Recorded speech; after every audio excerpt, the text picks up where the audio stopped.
अस्सलाम वालेकुम रहमतुल्लाहि व बरकातुहू। इसराइल का प्राइम मिनिस्टर बेंजामिन नेतन्याहू जब भी ये दावा करता है कि उसने हमास को ख़त्म कर दिया है, हमास के अंदर अब लड़ने की सलाहियत नहीं रह गई है और इस जंग में वो जीत हासिल कर रहा है, अगले ही पल हमास के अस्करी विंग अल-क़स्साम ब्रिगेड की तरफ से, दूसरे रेजिस्टेंस ग्रुप की तरफ से इसराइली आर्मी पर ऐसा ख़तरनाक हमला होता है जो पहले के मुकाबले में ज़्यादा ताकतवर होता है और इसराइली आर्मी की बड़ी तादाद में हलाकत हो जाती है। पीछे हटने पर मजबूर होना पड़ता है गज़ा पट्टी में इसराइली सेना को।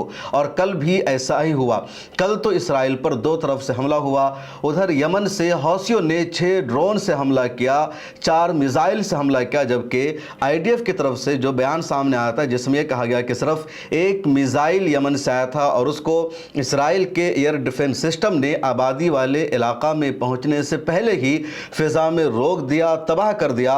और ड्रोन का तस्करा ही नहीं इसराइल की आर्मी ने किया था, आईडीएफ ने किया था, लेकिन यमन के हौसियों की तरफ से बयान सामने आया जिसमें वाज़ेह लफ्ज़ों में कहा गया कि 4 बैलिस्टिक मिसाइल का यमन के हौसियों ने इस्तेमाल किया। उसके अलावा 6 ड्रोन से हमला किया कल यमन के हौसियों ने, और उसमें कई हमले ऐसे थे जो इसराइल में जाकर टारगेट पर लगे, निशाना पर लगे, लेकिन इसराइल ने इन तमाम हमलों को छुपाने की कोशिश की, क्योंकि इसराइल लगातार यही दावा करता रहा है कि उसने यमन के हौसियों की जंगी ताकत को ख़त्म कर दिया है, तबाह बर्बाद कर दिया है। बार बार उसने यमन के मुख्तलिफ ठिकानों को निशाना बनाया है, लेकिन अब भी हौसियों में हौसला है, हिम्मत है, ताकत है, और वो लगातार गज़ा पट्टी का साथ देकर इसराइल को निशाना बना रहे हैं। खुद बहरे अहमर में यमन के हौसियों ने जिस तरह इसराइल से ताल्लुक़ रखने वाले तमाम जहाज़ों पर हमला किया है, जहाज़ों को किडनैप किया है, जहाज़ों का रुख मोड़ने पर मजबूर किया है, तारीख़ इसको हमेशा याद रखेगी और फ़ख्र के साथ इन वाक़यात का तज़किरा किया जाएगा। और कल की बात है यानी 14 अगस्त की, खुद गज़ा पट्टी में मुख्तलिफ रेजिस्टेंस ग्रुप ने इसराइली सेना को कई जगह घात में फंसा कर निशाना बनाया, हमला किया। महल्ला जैतून में, अर्जुल बराई के इलाके में, साउथ गज़ा में, खान यूनुस में। एक जगह तो ऐसा हुआ कि इजरायली सेना को जो घर में छुपी हुई थी चारों तरफ से हमास के लड़ाकों ने घेरे में ले लिया और चुन चुन कर वहाँ इजरायली आर्मी को मारा। उसके अलावा इजरायली आर्मी एक जगह ऑपरेशन करने जा रही थी और हदफ थे हमास के फ्रीडम फाइटर्स, लेकिन उसी जगह पर इजरायली सेना को निशाने में ले लिया हमास के लड़ाकों ने, अल-क़स्साम ब्रिगेड की टीम ने, और वहां पर भी घात में एक तरह से फंसाया गया इजरायली सेना को और पूरी बटालियन तबाह हो जाती है। खान यूनुस के इलाके में इसी तरह का हमला हुआ है। हमास के फाइटर्स ने, हमास के लड़ाकों ने और मुख्तलिफ रेजिस्टेंस ग्रुप ने वाज़ेह लफ्ज़ों में ऐलान कर दिया है कि इसराइल को अगर ये लगता है कि वह हमास को हथियार डालने पर मजबूर कर देगा, हमास की ताकत गज़ा पट्टी में ख़त्म हो जाएगी, तो ये पॉसिबल नहीं है। और इन शर्तों के साथ कभी भी सीज़ फायर का, जंग बंदी का कोई भी माहिदा पॉसिबल नहीं है। उधर इसराइली सेना की तरफ से अब लगातार इमदादी काउंटर पर फ़लस्तीनियों को मारा जा रहा है और आज भी 16 फ़लस्तीनियों को इमदाद लेने के दौरान इसराइल ने हमला करके शहीद कर दिया है। एक और ख़बर है, और ख़बर यह है कि यूरोप के मुल्कों की तरफ से इसराइल के ख़िलाफ़ गुस्सा बढ़ता जा रहा है।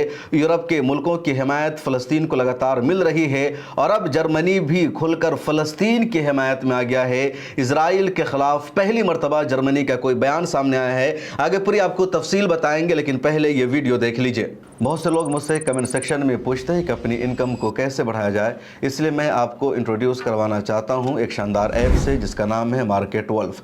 मार्केट वोल्फ एक सेबी रजिस्टर्ड ऐप है जहां आप ट्रेडिंग की शुरुआत सिर्फ 99 रुपये के लाइफ टाइम फीस से कर सकते हैं और यहाँ कोई ईयरली मेंटेनेंस चार्ज या हिडन चार्ज नहीं है। इस ऐप के ज़रिए मार्केट चाहे ऊपर जाए या नीचे जाए, आप दोनों ही सिचुएशन में पैसे कमा सकते हैं और यह हर किसी के लिए है जो अपनी इनकम को बढ़ाना चाहता है।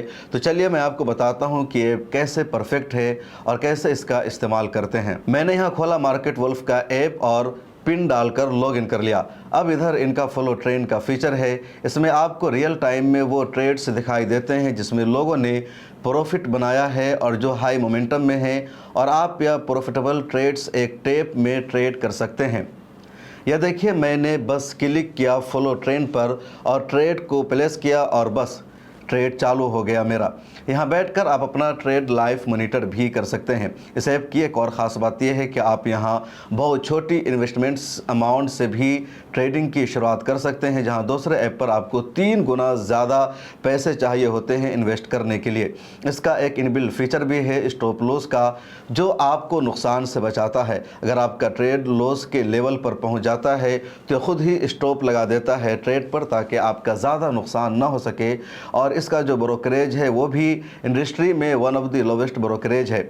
मतलब ये आपके लिए हर तरीके से बहुत ही शानदार और अच्छी डील है। देखिए यहाँ मैंने स्टॉप ट्रेड पर क्लिक किया और इतनी आसानी से यहाँ 1166 रुपये का प्रॉफिट बुक हो चुका है, वो भी इतने कम समय में। अब आप बिना गेस वर्क के ट्रेंड के साथ भी ट्रेड कर सकते हैं। आप यहाँ सब कमोडिटीज़ भी यानी कि गोल्ड, सिल्वर, क्रूड ऑयल या नेचुरल गैस भी इतनी आसानी के साथ ट्रेड कर सकते हो, सुबह 9 बजे से रात के 12 बजे तक। मार्केट वुल्फ ऐप आपको फ्री रिकमेंडेशन भी देता है। देखिए मई के महीने में ट्रेडर्स ने 57,170 और जून के महीने में 70,468 का प्रॉफिट बुक किया। और देखिए इन लोगों ने सिर्फ एक ही दिन में 11,850 रुपये का प्रॉफिट बुक करवाया, इन लोगों का सिर्फ इनकी एक्सपर्ट रिकमेंडेशन के जरिए। सबसे अच्छी बात यह है कि इस प्रॉफिट पर मार्केट वुल्फ का कोई भी कमीशन नहीं लगता। यह पूरा प्रॉफिट आपका होता है और आपके अकाउंट में ही आता है। मार्केट वुल्फ ऐप अब यूज़ करना बहुत ही सिंपल है, आसान और सिक्योर है। तो देर किस बात की, लिंक डिस्क्रिप्शन में डाल दिया है और कमेंट में भी पिन कर दिया है। Go and check out market wolf अभी। और आइए अब आपको बताते हैं कि अल-क़स्साम ब्रिगेड ने कल किस तरह की कार्रवाई की और किस तरह इसराइल के लिए ये सबसे बड़ा धचका माना गया है। इजरायली सेना का बहुत बड़ा नुकसान हुआ है और अल जज़ीरा ने भी इस खबर को शाया कर दिया है। लेकिन इसराइल का मीडिया इस खबर पर चुप है, क्योंकि इसराइल का मीडिया उसी वक्त इस तरह की खबरों को शाया करता है जब IDF की तरफ से प्रेस ब्रीफिंग दी जाती है, क्योंकि इसराइल में प्रेस पर शदीद पाबंदी और कहा गया है उन्हीं खबरों को शाया करना है जो IDF की तरफ से दी जाए, उसके अलावा किसी भी तरह की खबर को शाया नहीं करना है। अल-क़स्साम ब्रिगेड ने अपने टेलीग्राम चैनल पर जो अपडेट दी है उसमें कहा गया कि बुध और जुमरात की सुबह अल-क़स्साम के मुजाहिदीन गज़ा शहर के साउथ में महल्ला अज़ैतून के जुनूबी इलाके में अर्जुल बरसी के इलाके में एक पेचीदा घात लगाकर एक इजरायली सहयूनी फौजी दस्ते को निशाना बनाया और पूरी बटालियन तबाह हो गई।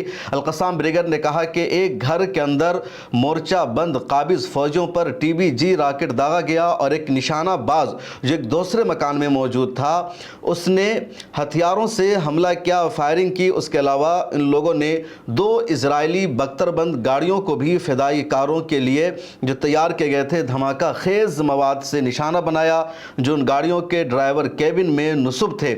उसके बाद नमर किस्म की एक और बख्तरबंद गाड़ी को अल यासीन 105 रॉकेट से निशाना बनाया। फ्रीडम फाइटर्स के घात वाले इलाके से निकलने के दौरान इन्होंने 2 घरों को भी निशाना बनाया जिनमें इजरायली फ़ौज के सिपाही छुपे हुए थे और उन पर तांदोम और अल यासीन 105 जैसे रॉकेट दागे गए। फाइटर्स ने भी कहा कि इस घात में इजरायली फ़ौजियों को हलाक और ज़ख्मी करने के बाज़ाब्ता हमारे पास सबूत हैं। और वीडियो भी अल-क़स्साम ब्रिगेड ने अब रिलीज़ कर दिया है कि किस तरह एक घर में जहां इजरायली आर्मी छुपी हुई थी, हमास के लड़ाकों ने, अल-क़स्साम ब्रिगेड के लड़ाकों ने इसको निशाना बनाया। अल जज़ीरा ने भी इस खबर को शाया किया जिसमें कहा गया कि मुजाहिदीन ब्रिगेड ने इजरायली आर्मी को घात में लगाकर निशाना बनाया, हमला किया। स्क्रीन पर आप इस खबर को देख सकते हैं।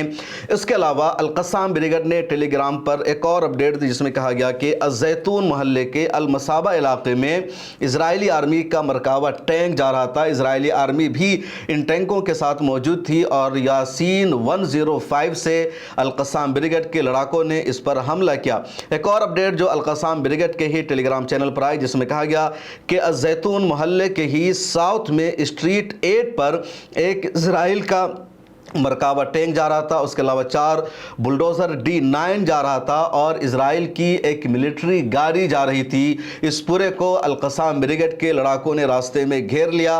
दरअसल एक रास्ता था और इजरायली आर्मी की गाड़ियां वहां से गुजर रही थी, एक इलाका टारगेट था। लेकिन अचानक अल-क़स्साम ब्रिगेड के फाइटर्स और लड़ाके नमदार हो जाते हैं और फायरिंग की बौछार कर देते हैं, बम फेंकते हैं, बारूद फेंकते हैं। इजरायली आर्मी को कुछ भी समझ में नहीं आता। कुछ इजरायली आर्मी को वहाँ पर हलाकत होती है, कुछ ज़ख्मी होते हैं। उसके बाद अल-क़स्साम ब्रिगेड ने यह भी कहा कि इजरायली आर्मी ने हेलीकॉप्टर के ज़रिए यहाँ पर इसको ऑपरेशन को अंजाम दिया, अपने ज़ख्मी और मुर्दा सिपाहियों को यहाँ से निकालने की कोशिश की। अल-क़स्साम ब्रिगेड ने अपने टेलीग्राम चैनल पर एक और अपडेट दिया जिसमें कहा गया कि अबू अली मुस्तफ़ा ब्रिगेड ने साउथ गज़ा में एक और ऑपरेशन को अंजाम दिया और यहाँ भी दरअसल फ़लस्तीनियों का एक इलाका था, वो टेंटों में रह रहे थे और उन सबको उजाड़ने की कोशिश थी। इजरायली आर्मी को और एजेंसीज़ को लग रहा था कि यहाँ पर टनल मौजूद है और यहीं पर होस्टेज को छुपा कर रखा गया है, लेकिन जैसे ही साउथ गज़ा के इस इलाके में इजरायली आर्मी आती है, वहाँ पर मार्टर गोलों से हमला कर दिया जाता है और इजरायली आर्मी की जो पूरी बटालियन, पूरी टीम थी, उसे पीछे हटने पर मजबूर होना पड़ता है। यहाँ पर इजरायली सेना का कितना नुकसान हुआ उसकी अपडेट सामने नहीं आई है। इसके अलावा और भी बहुत सारी अपडेट सामने आई है। हमास ने और हमास के अस्करी विंग अल-क़स्साम ब्रिगेड ने एक और बयान जारी करके बिंजामिन नेतन्याहू के उस बयान की शदीद मजम्मत की जिसमें बिंजामिन नेतन्याहू ने ग्रेटर इसराइल का एजेंडा पेश किया, नक्शा दिखाया, जिसमें फ़लस्तीन के साथ साथ मिस्र का इलाका शामिल है, उर्दून का इलाका शामिल है, शाम का इलाका शामिल है, सऊदी अरब का भी कुछ इलाका शामिल है। और जैसे ही बिंजामिन नेतन्याहू की तरफ से वो नक्शा दिखाया गया, शदीद लफ्ज़ों में हमास ने इसकी मजम्मत की है, सऊदी अरब ने भी मजम्मत की है। और बहुत पहले कई वीडियो के ज़रिए मैंने आपको बताया कि ग्रेटर इजराइल में किन किन ममालिक का नक्शा शामिल है, ग्रेटर इजराइल क्या है और किस तरह इजराइल का एजेंडा है फ़लस्तीन पर कब्ज़ा कर लेने के बाद अपने मुल्क की सरहद को आगे बढ़ाना, और लगातार इजराइल इस एजेंडा में आगे बढ़ता जा रहा है। गज़ा पट्टी का मुकम्मल कंट्रोल हासिल करने का इसराइल का जो एजेंडा है, और इस एजेंडे को बार बार इसराइल की तरफ से बयान किया जाता है, वो ग्रेटर इजराइल का ही एक मंसूबा है, लेकिन हमास के लड़ाके इजराइल को इस एजेंडा में अभी तक कामयाब नहीं होने दे रहे हैं। एक मरतबा फिर इसराइल ने ऐलान किया है, काबीना ने बाज़ाब्ता इसको अप्रूव कर दिया है कि गज़ा का पूरा कंट्रोल हासिल कर लिया जाएगा। और जिस दिन से इसराइल ने इस तरह का ऐलान किया है, गज़ा पट्टी में हमास और हमास के अस्करी विंग अल-क़स्साम ब्रिगेड की तरफ से इसराइल के खिलाफ कार्रवाई में और इजाफा हो गया है। उधर जर्मनी ने एक बयान जारी करके इसराइल पर दबाव बनाया कि फ़लस्तीनियों को मुकम्मल तौर पर इमदादी सामान तक रसाई दिया जाए, एक्सेस दिया जाए, और जिस तरह इसराइल के ज़रिए इमदादी सामान से रोका जा रहा है, ये नाकाबिले बर्दाश्त है और इसराइल को ऐसा नहीं करना दिया जाएगा। फ्रांस, इटली, इंग्लैंड और दूसरे यूरोप के मुल्कों का यह बयान पहले आ चुका है। कल मैंने आपको बताया था कि यूरोपियन यूनियन के 24 ममालिक ने एक मुश्तरका बयान जारी करके इसराइल पर यह दबाव बनाया है कि गज़ा पट्टी तक हर तरह के इमदादी सामान को पहुँचने दिया जाए, तमाम क्रॉसिंग बॉर्डर के दरवाजे को खोला जाए, किसी भी इमदादी ट्रक को न रोका जाए। लेकिन यूरोप के जिन 24 ममालिक का साइन था उस मुश्तरका बयान पर, उसमें जर्मनी का बयान नहीं था। लेकिन अब जर्मनी ने भी बाज़ाब्ता बयान जारी करके यूरोपियन यूनियन के 24 ममालिक के बयान को सपोर्ट कर दिया है, और ये इसराइल के लिए एक और बहुत बड़ा धचका है। जंग बंदी और सीज़ फायर के लिए भी बातचीत जारी है। मोसाद का चीफ बराह रास्त कतर पहुंच चुका है, क्योंकि बिंजामिन नेतन्याहू को, इसराइल की एजेंसीज को, काबीना को यही लग रहा था कि जंग जितनी लंबी चलेगी, हमास हथियार डालने पर मजबूर हो जाएगी और होस्टेज तक, कैदी तक डायरेक्ट हमें एक्सेस मिल जाएगा, उनकी लोकेशन हमें मालूम हो जाएगी। लेकिन अभी तक उनकी लोकेशन का इनको अंदाज़ा नहीं लग सका है, और इस कोशिश में इजराइल को कामयाबी न मिलने के बाद अब पूरी दुनिया का दबाव है इसराइल पर कि वो झुक जाए, हमास के साथ डील करे। हमास ने कल एक बयान जारी करके लचक भी अपनी तरफ से दिखाई थी, और हमास ने कहा था कि हमास अपने लड़ाकों को, अपने जंगजुओं को गज़ा पट्टी से बाहर निकालने के लिए तैयार है, लेकिन शर्त यह है कि इसराइल को भी अपनी आर्मी को गज़ा पट्टी से बाहर निकालना होगा। गज़ा पट्टी में एक भी इसराइली आर्मी नहीं रहेगी, ये शर्त रखी गई थी हमास की तरफ से, और अभी तक बिंजामिन नेतन्याहू का इसराइल का ऑफिशियल जवाब नहीं सामने आया है। अगर पॉजिटिव जवाब आता है तो शायद सीज़ फायर और जंगबंदी के इम्कान पैदा हो जाएंगे, वरना फिर ये लड़ाई आगे लंबी चल सकती है। 23 महीने इस लड़ाई को हो चुके हैं, लेकिन फ़लस्तीनियों की हिम्मत को दाद दीजिए, उनके हौसले को सलाम कीजिए। तकरीबन 62,000 फ़लस्तीनियों की शहादत हो चुकी है, इनमें 70% बच्चे और ख़वातीन हैं। पूरा गज़ा पट्टी चटियल मैदान बन चुका है, मलबे का ढेर बन चुका है। इसके बावजूद फ़लस्तीनी कौम लड़ने का जज्बा रखती है, मैदान में डटी हुई है, नकल मकानी करने के बावजूद गज़ा से बाहर निकलने को तैयार नहीं है, अपने लड़ाकों का, अपने रहनुमा का साथ दे रही है, क्योंकि उन सब का यही कहना है हमारी ये लड़ाई फ़लस्तीन की आज़ादी के लिए है, क़िबले अव्वल की आज़ादी के लिए है, वतन की आज़ादी के लिए है, और क़ुरबानियों के बाद ही कामयाबी मिलती है, जिद्दोजहद के बाद ही आज़ादी नसीब होती है, और जब तक क़ुरबानी नहीं दी जाएगी उस वक्त तक कामयाबी नहीं मिल सकती है। ये सोच है, ये जज्बा है फ़लस्तीनियों का, और इसी जज्बे के साथ लगातार वो मैदान में शहीद हो रहे हैं, अपने बच्चों को कुर्बान कर रहे हैं। इस वीडियो में इतना ही, फिर मुलाकात होगी। आपसे गुजारिश है मिल्लत टाइम्स को सब्सक्राइब कर लीजिए। मार्केट वुल्फ ऐप के 2 मिलियन से ज़्यादा डाउनलोड्स ऑलरेडी हो चुके हैं, और ये ऐप iOS और एंड्रॉयड दोनों जगह पर दस्तयाब है, और आप इस ऐप के ज़रिए अपनी ट्रेडिंग की शुरुआत कर सकते हैं। लिंक डिस्क्रिप्शन में मैंने डाल दिया है और कमेंट में भी पिन कर दिया है, तो बस क्लिक करके डाउनलोड कर लीजिए अभी।